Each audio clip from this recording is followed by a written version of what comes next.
She thought the danger was behind them. She was wrong. 6 months into marriage, 7 months into carrying Sara, Nadiya discovers that the woman Marcus had been with the night everything changed. The woman at the party is not a stranger.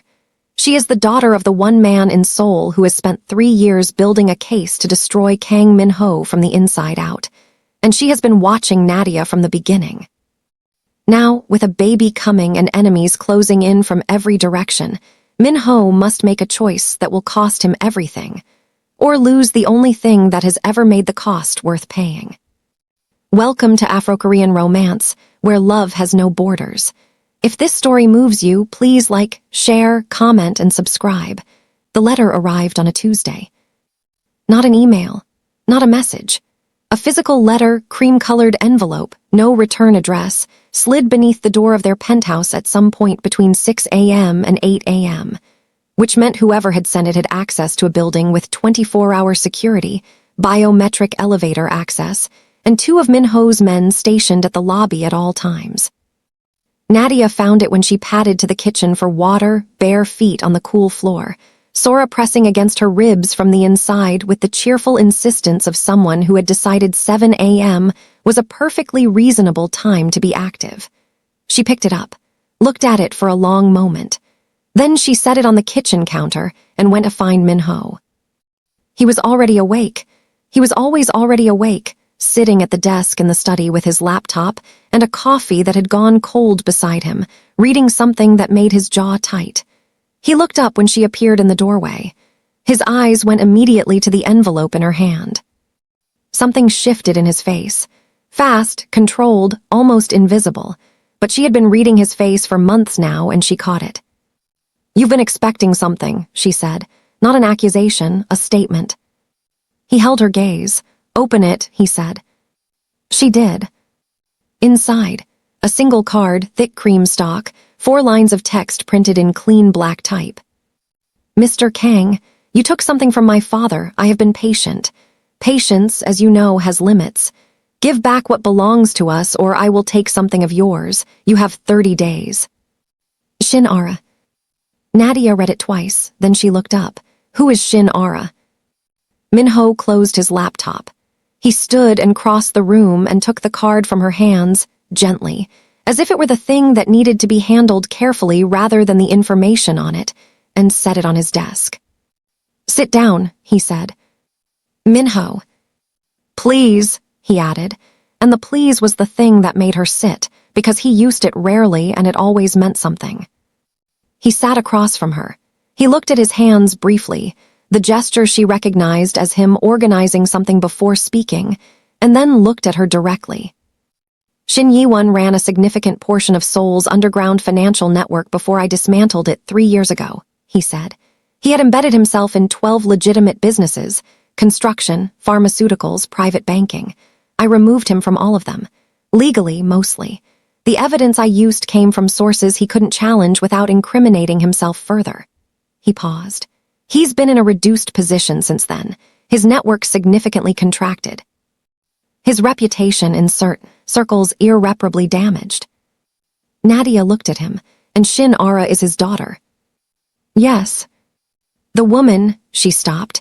Something was assembling itself in her mind with cold, clicking precision. "The night we met, the party, Marcus and the woman he was." "Yes," Min-ho said quietly. "I know." She stared at him. You already know it was her." "I found out," he said carefully, 4 days ago." The room was very quiet. Sora shifted inside her. Nadiya pressed one hand flat against her stomach, a reflex now, grounding, and looked at the man across from her and took a careful breath. 4 days ago," she said, "and you didn't tell me." "I was verifying it. I needed to be certain before." "Min-ho," her voice was even, controlled, which meant he had learned that she was using every resource she had to keep it that way. "We said no more managing me. We said I get told." He held her gaze. He did not flinch or redirect. "You're right," he said. "I'm sorry. I was afraid of what it would do to you." "What it does to me is my business," she said. "What I need from you is the truth, all of it, every time." "Yes," he said. A beat, She looked at the desk where the card lay. Was it deliberate? Marcus and Ara, was that planned from the beginning? Was I a target? The question cost her something to ask. He saw it. We don't know yet, he said. It's possible she targeted Marcus knowing he had a connection to you. It's equally possible she had no idea who you were until I noticed you at the party, and it became useful information for her later. So I might have walked into this completely accidentally.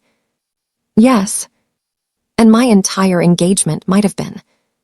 The engagement ending, he said firmly, led you to me. Whatever Shin Ara intended, that outcome belongs to us, not to her. Nadiya was quiet for a moment. Then she said, What does she want? What did you take from her father? Evidence, he said. Documents. Financial records that, if made public, would allow a full criminal prosecution of Shin Yi-won. I have held them. As long as I hold them, he stays out of my operations. It's a standoff that has served both of us adequately for 3 years. Until now. Until now, he agreed. Ara is apparently less patient than her father.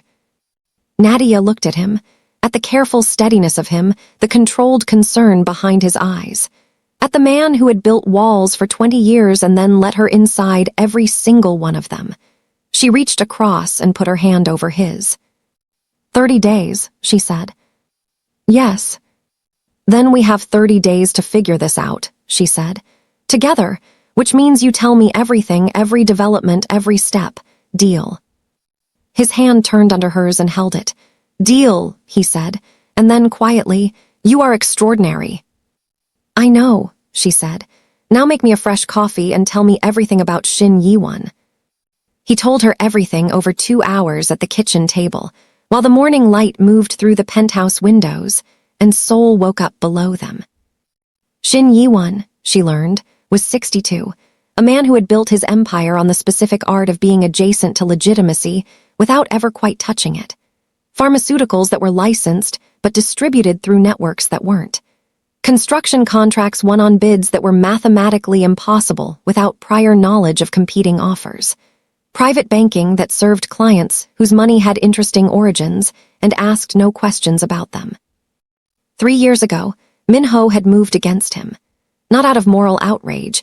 She had learned enough about how his world worked to understand that moral outrage was rarely the primary currency, but because Shin Yi-won had moved against the Kang Group's pharmaceutical supply chain, attempting to muscle in on 3 distribution agreements simultaneously. It was the kind of move that required a response large enough to ensure it never happened again. Min-ho had been thorough. He had dismantled Shin's network with the precision of someone who had been collecting information far longer than Shin had realized. The documents he held, the ones Ara now wanted returned, were the keystone. Without them, Shin could rebuild. With them in Min-ho's possession, any attempt to move against the Kang Group would trigger their release, and Shin Yi-won would spend the rest of his life in a courtroom. So it's a deadlock, Nadiya said. It was a deadlock, Min-ho said. Ara changing the terms changes the nature of it. What does she actually want? The documents back. That's what the letter says. But, he looked at her, but Shin Yi-won has never operated through his daughter before. He is a man who believes women are decorative. The fact that she's the one making this move suggests either he's incapacitated in some way, or she's operating independently of him. He paused. Either possibility changes what she actually wants. Nadiya thought about this. If she's independent, if this is her play, not his, then what she wants might not be the documents at all. Min-ho looked at her with an expression she had come to love specifically because it appeared so rarely, genuine surprise, quiet and warm. Go on, he said. If she was with Marcus, she was watching me, maybe from before the party, maybe after. She knew who I was before you gave her a reason to care who I was, which means, Nadiya stopped. Something cold moved through her. She wants leverage, not the documents. She wants something she can use against you that isn't financial. Something personal. You, he said, flat certain, fury completely controlled. Possibly, she said, or the baby, or both. She looked at him steadily. Which means the documents are a distraction. She's not expecting you to hand them over. She's expecting you to fortify. While you're looking at the obvious threat, she's setting up the real one." The room was silent for a long moment.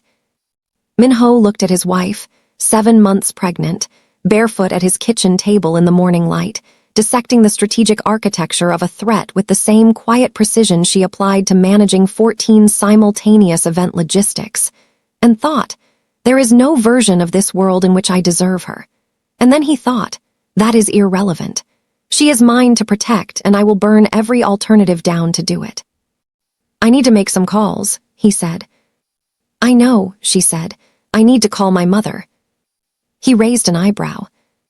"Grace knows things," Nadiya said simply. "She always knows things. I don't know how, but she does. And right now I need someone in my corner who isn't afraid of you." Something that wasn't quite a smile moved across his face. "No one in your corner is afraid of me." "Yuna is slightly afraid of you." "Yuna is afraid of no one." "Yuna is afraid of you between the hours of 7 and 9 a.m., she told me."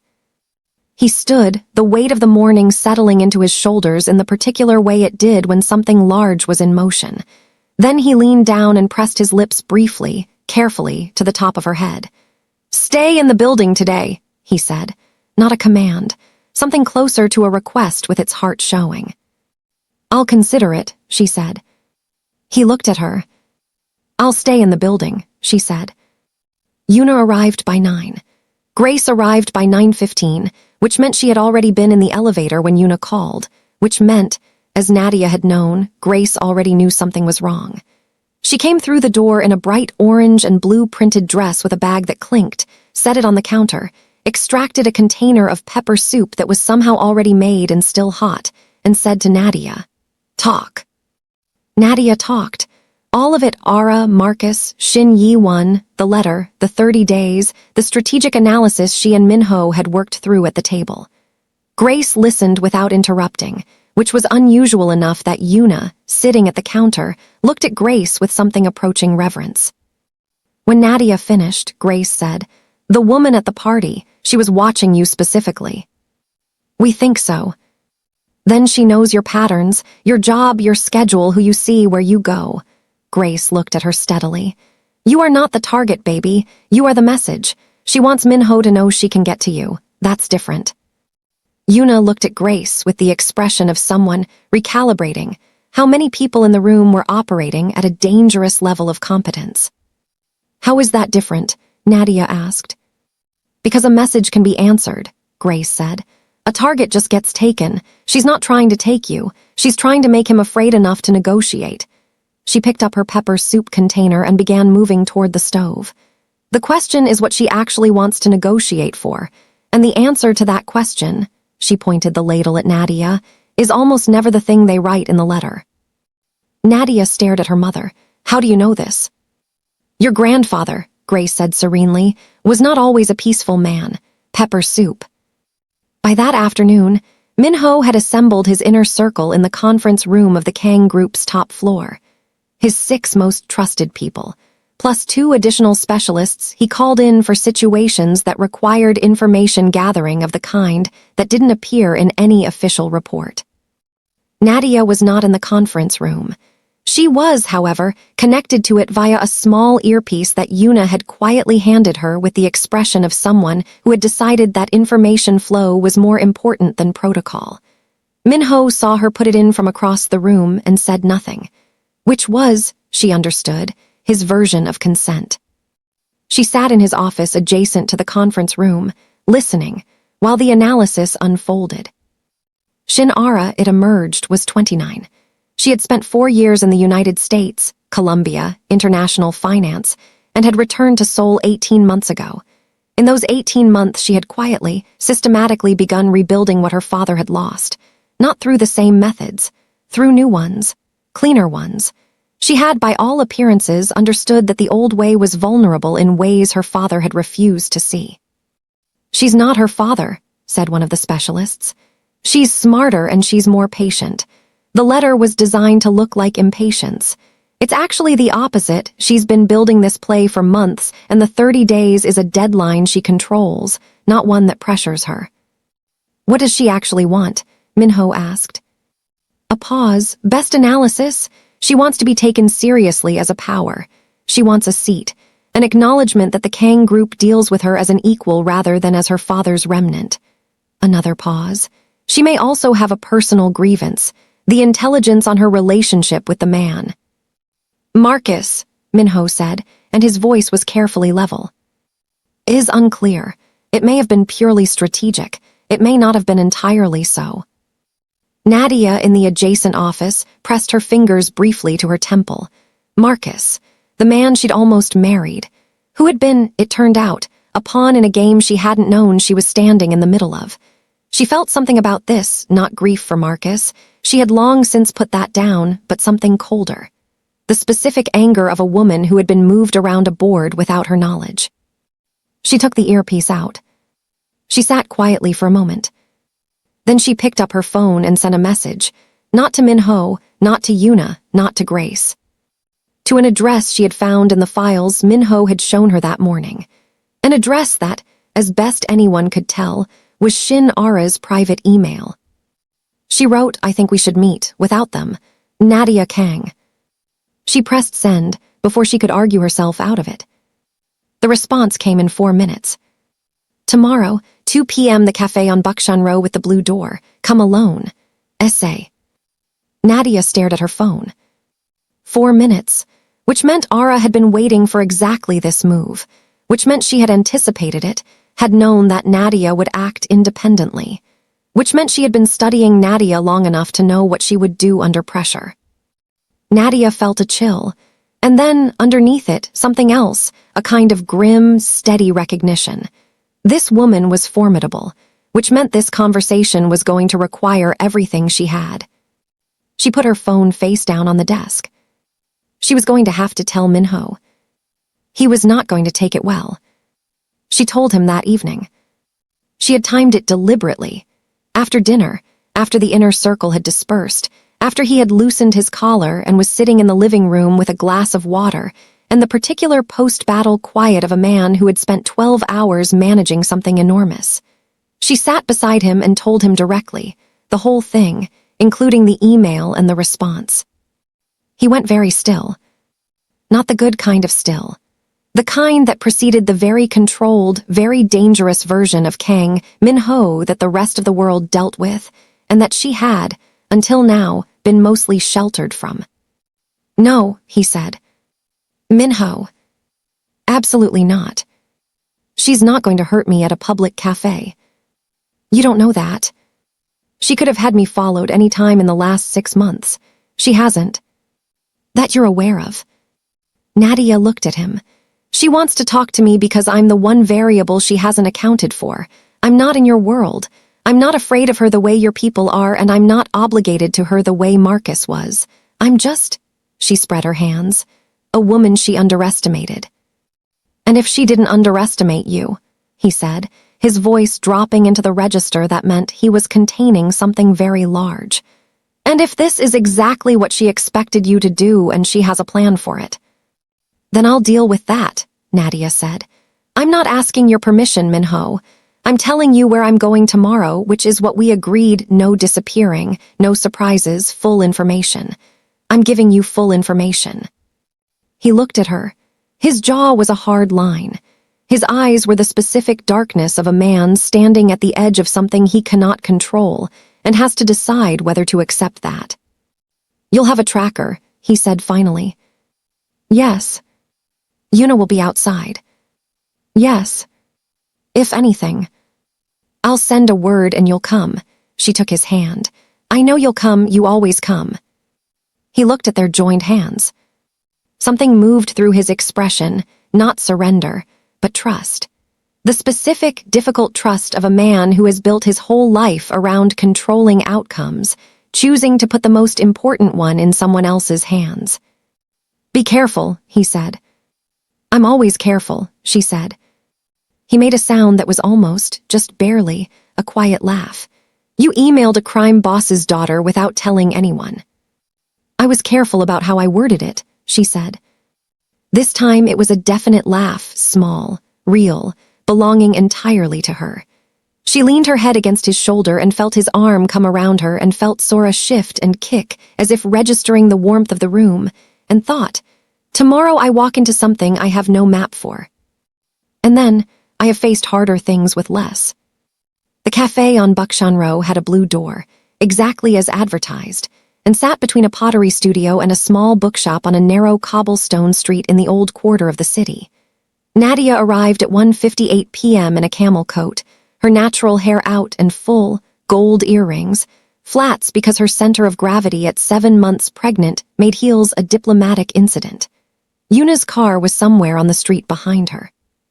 The tracker was a small gold pin on her lapel that Minho had pressed into place that morning without speaking, his hands careful, his eyes saying everything he wasn't. She pushed open the blue door. The cafe inside was small and warm, the smell of roasted barley tea and something sweet in the air, 3 other occupied tables, nobody looking up. At the table in the far corner, with a cup of tea already in front of her, and a composure that suggested she had been sitting in that chair for exactly as long as she'd chosen to. Shin Ara. She was beautiful, Nadiya noticed. Korean, late 20s, with sharp, clean features and dark eyes that assessed with the speed of someone accustomed to doing it quickly. She wore a dark blazer, no jewelry, no performance. She looked at Nadiya with an expression that held neither warmth nor hostility, just attention. Nadiya crossed the cafe, sat down and said, "You knew I'd contact you." "I thought it was likely," Ara said. Her English was perfect, American accented. "Then, you know, I'm not here to negotiate on his behalf." "I know," Ara said. "That's why I agreed to meet you." A server appeared. Nadiya ordered barley tea. The server left. They looked at each other across the small table. "You were with Marcus," Nadiya said. Something moved across Ara's face, fast, controlled, almost invisible. Almost. "Yes." "Was it strategic?" A pause, at first. Nadiya studied her, and later. Ara looked at her tea. For the first time, something in her composure showed its seams. "That's not relevant to why we're here." "I think it might be," Nadiya said quietly. "I think you fell for someone who was with me, and when Minho noticed me at the party and everything changed, you lost something you hadn't expected to lose. And I think that's the real wound under everything your letter was pretending to be about." The cafe moved around them. Someone at another table laughed at something. Steam rose from the barley tea the server set down. Shin Ara looked at Nadiya for a long, careful moment, and then she said, very quietly, "Your husband is more dangerous than you know." "I know exactly how dangerous he is," Nadiya said. "I also know things about him that you don't, things that have nothing to do with danger." "Such as?" "He waited," Nadiya said. "For me, he said he would and he did. That is not a quality that appears in intelligence files." She wrapped her hands around her tea. "What do you actually want, Ara? Not the documents, not the leverage. What do you actually want?" A long silence. Outside the blue door, Buckshan Row carried on with its ancient cobbled indifference. Shin Ara said, very quietly, "I want my father's name to not be used as a weapon anymore." Nadiya looked at her. "That's it." "That's everything," Ara said. And the way she said it, the weight of it made Nadiya understand that a daughter had been carrying her father's shame for 3 years and had built an entire architecture of threat around the simple need to put it down. Nadiya sat with that for a moment. Then she said, "I can't promise you anything today, but I can take what you've just told me to the person who can make that decision. And I can tell you, honestly, that he is more likely to hear it than you think, if it comes from me." Ara studied her. "Why would you do that?" Nadiya looked at the woman across from her, sharp, careful, carrying something heavy, and thought about a red dress and a party and the specific wreckage that had somehow led to everything she had now. "Because," she said, "I think we've both been pieces in other people's games long enough." She walked out of the cafe at 2:47 p.m. The blue door swung shut behind her, and the cold Buckshan Row air hit her face, and she stood on the cobblestones for exactly 3 seconds, hand pressed flat against her stomach, breathing. Sora pressed back, a small, steady confirmation that felt, In that moment, like encouragement from the only person in the world who had been in the room with her the whole time. Yuna's car appeared at the end of the street within 40 seconds. The passenger door opened before it had fully stopped. Nadiya got in. Yuna looked at her with the specific controlled urgency of a woman who had been sitting outside for 50 minutes running scenarios. "Are you all right?" "Yes." "Did she threaten you?" "No." "Did she?" "Yuna," Nadiya turned to look at her.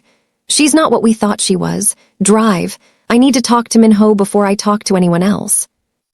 Yuna studied her face for one precise second, decided she meant it, and drove. Minho was standing in the penthouse living room when she came through the door.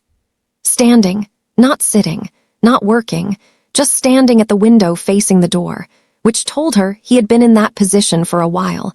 Watching the elevator indicator the way a man watches the horizon when he's waiting for a ship to come back. He crossed to her before she'd taken 2 steps inside. His hands went to her face, the checking gesture, the "are you hurt" assessment she had come to know as his first language in moments of fear. His eyes moved over her with rapid precision. "I'm fine," she said. "You're sure?" "Minho, I'm fine. Sit down. I need to tell you something and I need you to hear all of it before you respond." He looked at her for one more moment. Then he sat. She sat across from him. Grace was somewhere in the kitchen, the soft sound of movement and the smell of something warm on the stove, and she told him everything. Ara's composure. Ara's real ask.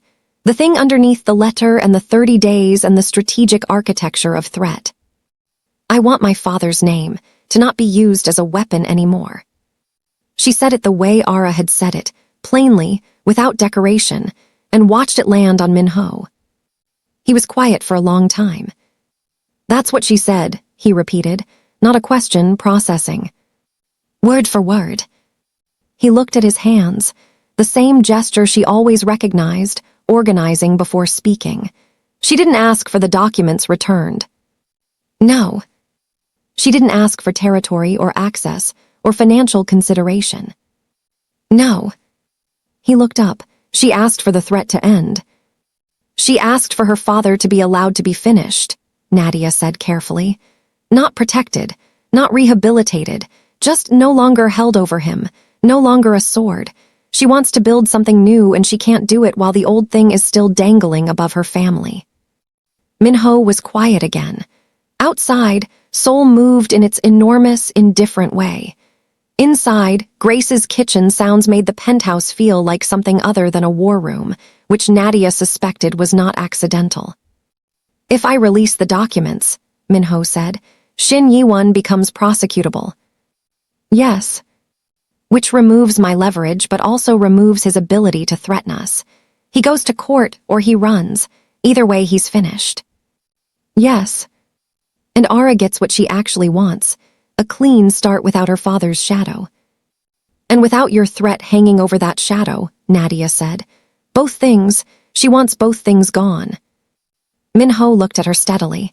"You believed her." It wasn't a challenge. It was a genuine question. He was asking her to be his compass the way she had learned he sometimes needed her to be, in the moments when his own judgment was clouded by years of operating in a world where trust was a liability. "Yes," she said, "I believed her." A beat. Why? Nadiya thought about Ara's face when she'd mentioned Marcus. The way the composure had shown its seams, just slightly, just for a second. The way she'd said it first and then stopped, because some things cost too much to say out loud to a stranger. "Because she was in pain," Nadiya said, "and she didn't try to hide it well enough. People who are running pure strategy hide it completely. She didn't, which means some part of what she said was true, and true people leak." Minho looked at her for a long moment. Something in him settled. She watched it happen the way she had learned to watch him, in the margins of his expressions where the real things lived. "I need 24 hours, he said. "She'll wait," Nadiya said. "I think she's been waiting longer than 30 days. That night, Minho disappeared into his study for 4 hours. Nadiya knew better than to interrupt. She had learned the difference between the silence that needed company and the silence that needed space, and this was the latter. She sat with Grace in the kitchen and ate jollof rice at the counter, and let her mother talk about everything and nothing, which was Grace's specific genius, filling silence with warmth without demanding anything from the person inside it. At 11 p.m., Minho appeared in the kitchen doorway. Grace looked at him. He looked at Grace. Some communication passed between them, the specific frequency of two people who both loved the same person and were both, in their different ways, extremely difficult to fool. "Sit," Grace said, and pushed a plate toward him.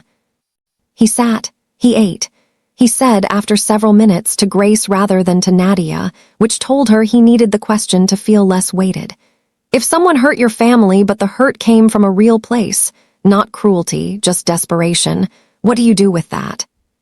Grace didn't hesitate. "You decide what justice means to you," she said. "Not to them, not to the world, to you, because you're the one who has to live with the answer." She looked at him calmly. "What does justice mean to you, Minho?" He was quiet for a moment. Then he said, "That it ends. That everyone who needs to stop is stopped and everyone who needs a door is given one." Grace nodded. "Then you already know what to do." The following morning, Minho made 3 calls. The first was to his legal team. The second was to a prosecutor he knew, a man who owed him nothing but respected him, which Minho had always considered more useful than debt. The third was to a contact in the Financial Crimes Division of the National Police. Nadiya sat at the kitchen table and listened to the shape of the calls without hearing the content, the tone of them, the particular register of Minho's voice when he was building something versus dismantling something. This was building. When he finished, he came and sat across from her. "The documents go to the prosecutor's office today," he said. "Not as leverage, as evidence. Shin Yiwon will be formally investigated. The case will proceed through legitimate channels." He paused. "I will not be part of that process. It will not come back to me. The Kang Group's name will not appear in any filing." "And Ara?" Nadiya asked. "She will be contacted separately. Through you, if you're willing. The message will be that the standoff is over. The documents are gone from my possession. What her father does with that information is his business and the law's business. What she does is her own." Nadiya looked at him. "You're giving up the leverage." "I'm giving up a weapon I should have turned into a door 3 years ago," he said. "I kept it because it was useful. It stopped being useful when it started being used against you." She reached across the table. He took her hand. "There's something else," he said. She waited. "Marcus," he said the name with the flat, controlled affect of someone handling something carefully. "Ara used him. He may or may not have known the extent of it. His life was disrupted significantly by the fallout of your engagement ending. He's been in a difficult position." Nadiya looked at him carefully. "What are you saying?" "I'm saying," Minho said, with the precise steadiness of a man choosing something that costs him something, "that if you want to know the full truth of what happened with him, whether he was a willing participant or a pawn, I can find out. And I will tell you whatever I find completely, without softening it." The kitchen was warm and quiet. Grace had gone out, diplomatically, Nadiya suspected deliberately. Nadiya thought about Marcus, about the ring she had put in a drawer, about the man she had almost built a life with, who had been, at the party, tangled up with a woman who had her own agenda and her own grief and her own game. She thought about whether the truth of his culpability would change anything that mattered. It wouldn't change where she was sitting. It wouldn't change whose hand was holding hers. It wouldn't change Sarah pressing against her ribs, or the ring on her finger, or the spring garden wedding, or any of the Fridays that had built this life. "No," she said. Minho looked at her. "I don't need to know," she said. "Whatever he was, it's finished. Let it be finished."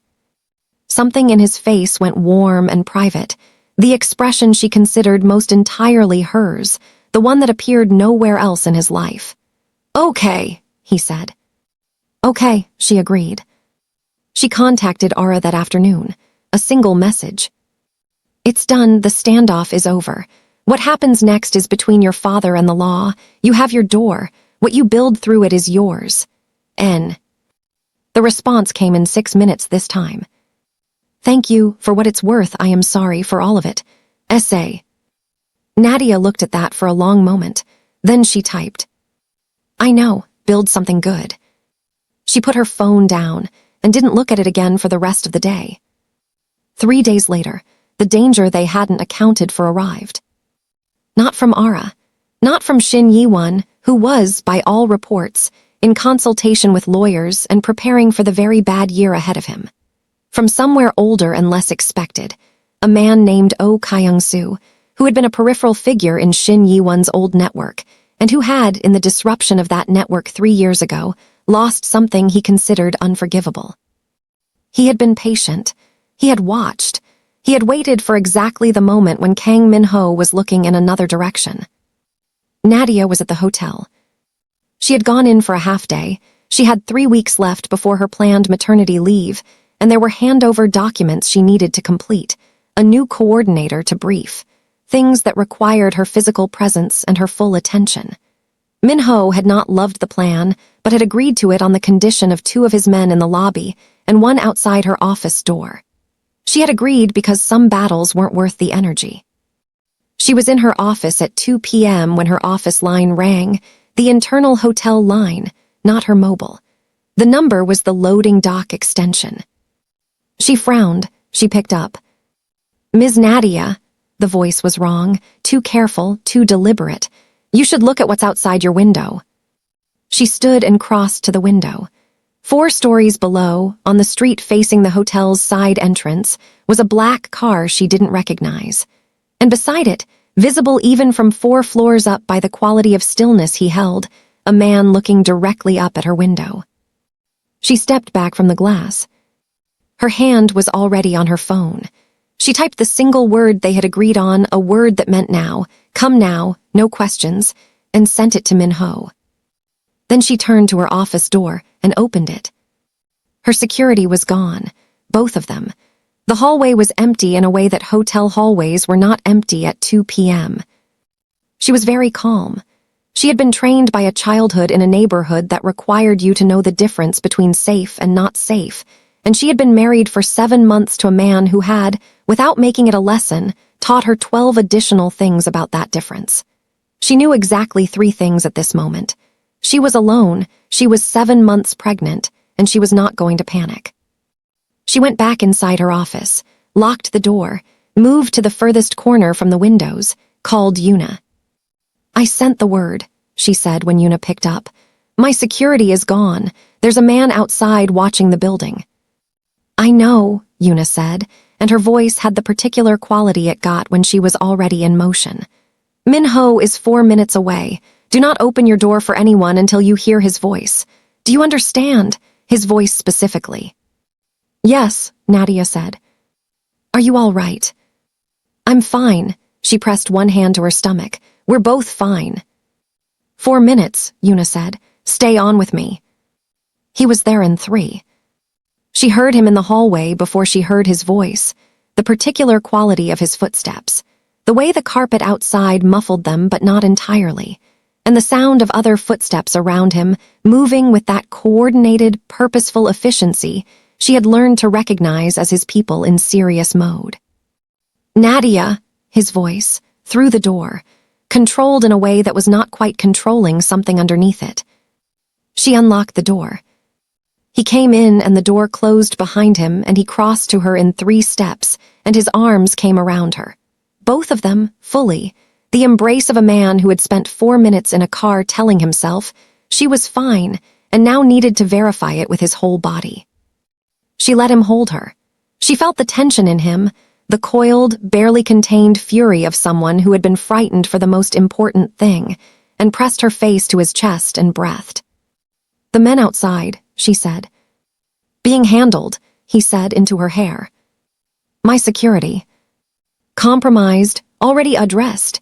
He pulled back just enough to look at her face with that rapid, searching assessment. Are you hurt? No. Sora. Kicking, she said. Strongly. Apparently she finds danger energizing. Something moved across his face, the specific involuntary warmth that appeared whenever the baby was mentioned, even now, even in the middle of this.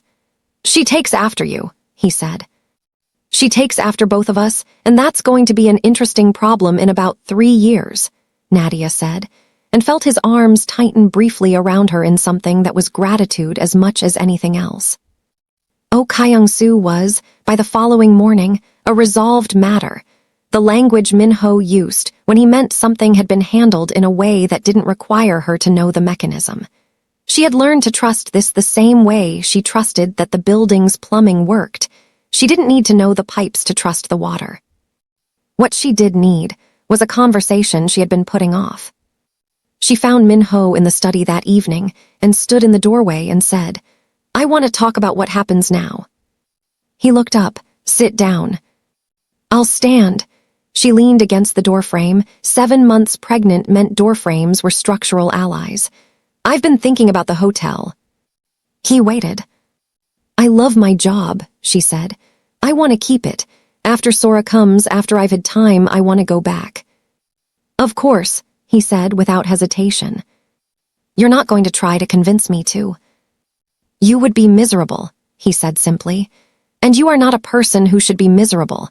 Your work makes you brilliant in a way that's entirely your own. I would not take that from you." She looked at him. "Kang Min-ho." "Nadiya Kang." "You are the most unexpectedly reasonable man I have ever argued with." "You haven't argued with me yet tonight," he said. "I was prepared to." "I know." And there it was, the almost smile, the fully built version belonging entirely to her. "Your arguments are very good. I had a counter prepared." "What was the counter?" "That we would hire the best security team in Seoul, restructure your working hours around Sora's schedule, and I would work from the hotel 3 days a week so we're in the same building." He paused. "I was prepared to negotiate down to 2 days." She stared at him. "You were going to negotiate to work from my hotel."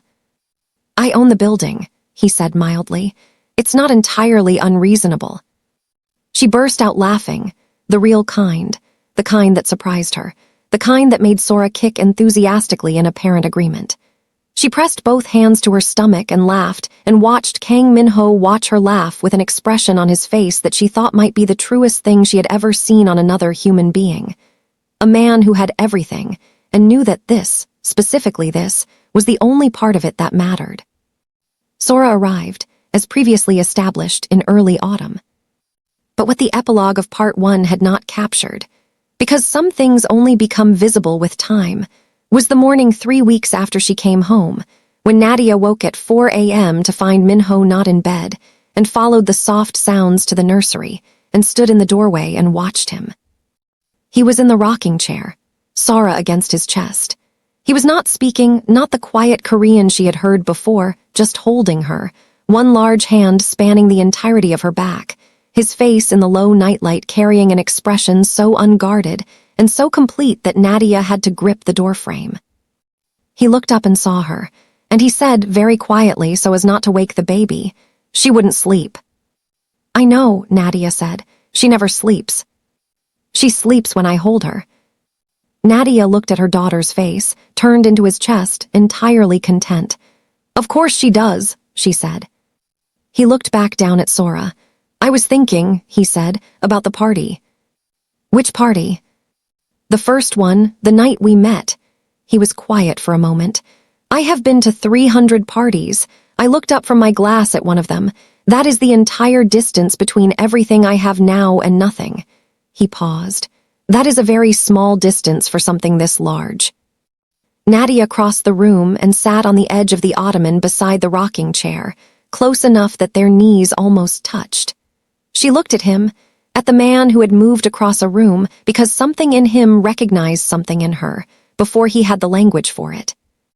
"It wasn't luck," she said. He looked at her. "It was us," she said. "We did this. Every choice after that moment was ours. The party was just the door. We walked through it ourselves." He looked at her for a long moment in the warm nursery dark, their daughter breathing softly between them, Seoul quiet outside the window. "Yes," he said, "we did." He reached out and took her hand, not dramatically, not with the weight of declaration, just simply the way you take the hand of someone who is already yours in every way that counts. She laced her fingers through his, and they sat in the rocking chair's soft rhythm and let the night move around them. 6 months later, on a Saturday morning in spring, Grace made jollof rice and talked at the kitchen in her particular continuous warm frequency, while Minho sat at the counter with a document he wasn't reading. And Nadiya nursed Sora in the living room chair by the window with Seoul laid out bright and enormous below. And Una arrived with pastries and sat at the kitchen counter and told Grace something that made Grace laugh so loudly that Minho looked up from his unread document and almost smiled. Sora unlatched and looked up at her mother with eyes that were still deciding what color they were going to be, dark. Both of them had agreed, definitely dark. And the particular focused attention of a person who was already, at 6 months, evaluating everything and trusting selectively, which told Nadiya she had inherited her father's instincts and her mother's judgment in equal measure, which was going to be magnificent and occasionally exhausting. "Hello," Nadiya said to her. Sora looked at her with those considering eyes. Then she did the thing she had recently discovered, the thing that still, every single time, stopped Minho's entire world and made Grace put down whatever she was holding. She smiled. Wide, full, certain, the smile of someone who knows exactly where she is and has decided it is correct. Nadiya pressed her lips to the top of her daughter's head and breathed in the specific, extraordinary smell of her, and thought about a red dress and a party and a man who looked up from his glass, and a life that had been constructed, choice by choice, from what had looked like wreckage. She looked up. Minho was in the living room doorway.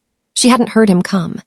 He leaned against the frame the way he'd leaned against the doorframe of the dining suite on the night he'd come to find her, the controlled casualness that didn't hide the intentionality, and looked at her and Sora with an expression that was no longer hidden from her, that he made no effort to hide. That was simply, everything I have ever done has been worth it because it led here.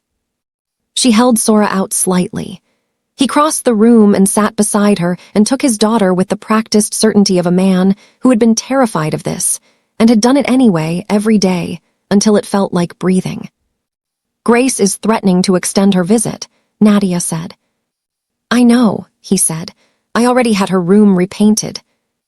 Nadiya turned to stare at him. "You." She mentioned in passing that she didn't love the curtain color. He adjusted Sora against his chest. "I had them changed." "Minho." "She makes the pepper soup," he said simply, as if this was the entire and sufficient explanation, which Nadiya thought it essentially was. She laughed. She leaned her head against his shoulder. Outside, Seoul did its enormous, brilliant, ceaselessly alive thing. Inside, in a penthouse above it all, a family that had been built from the ruins of betrayal and the specific courage required to choose, again and again and again, sat in the spring morning light and was, completely and entirely, home. From the kitchen, Grace's voice rose above the warmth and the laughter and the sound of Una stealing the best pastry. "Somebody come taste this rice and tell me if it needs more pepper."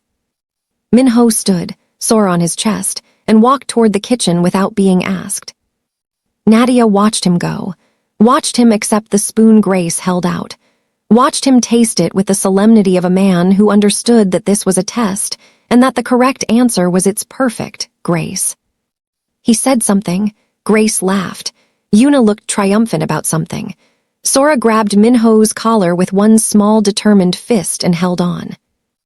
Nadiya sat in the spring light and thought, I almost didn't wear the red dress. And then, thank God I did.